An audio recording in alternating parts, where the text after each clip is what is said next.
श्रीनगर में एक किताब जिसका नाम मेमोरेंडम है, वो किताब जो पिछले समय में सिख यहाँ पर आतंकवाद की भेंट चढ़े शहीद हुए, वो बेगुनाह लोग जो केवल और केवल इस मिट्टी के लिए, अपने देश के लिए खड़े रहे। जब जम्मू कश्मीर से, श्रीनगर की घाटी से खास तौर पर बहुत बड़ा पलायन हुआ, लेकिन हमारे सिख जो थे वो यहीं पर डट कर रहे। उनके कारण उनको बहुत बड़ा खमियाजा भुगतना पड़ा। परिवार के सैकड़ों लोग मारे गए। उन सब की एक लिस्ट बनाकर एक तैयार की गई है। उसका पर्पस ये है कि अपनी आने वाली जनरेशन को ये बताया जाए कि किस तरह से इस जम्मू कश्मीर के लिए, खास तौर पर वादी के लिए, हमने अपनी शहादतें दी हैं। इसी तरह जब पीओके, पाकिस्तान ऑक्युपाइड कश्मीर, जब कबीलियों ने यहाँ पे हमला किया, तब भी हजारों की तादाद में, जिसको कम से कम 30,000 से ज्यादा सिख और बाकी पंजाबी लोग इसलिए मारे गए क्योंकि वो कबीलियों से लड़ते रहे।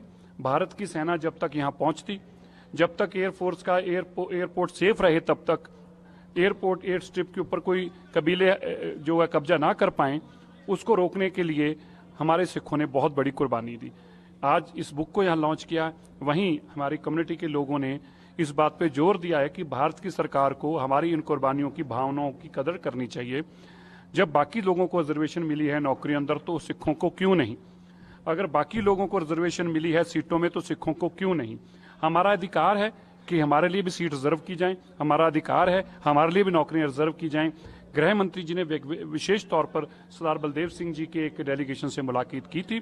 ये सारी रिपोर्ट जाकर मैं भी भारत की सरकार, देश के प्रधानमंत्री मोदी जी से और गृह मंत्री जी से दूंगा और उनको बताऊंगा कि हमारे सिखों के लिए ये दोनों काम करने क्यों आवश्यक है और क्यों जरूरी है और ये होने चाहिए।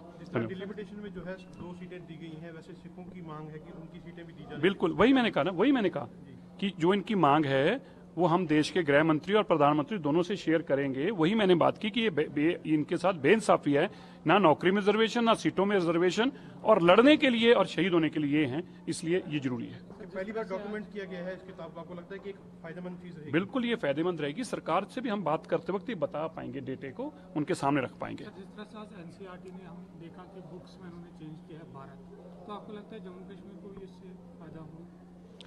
देखिए, भारत तो एक देश है।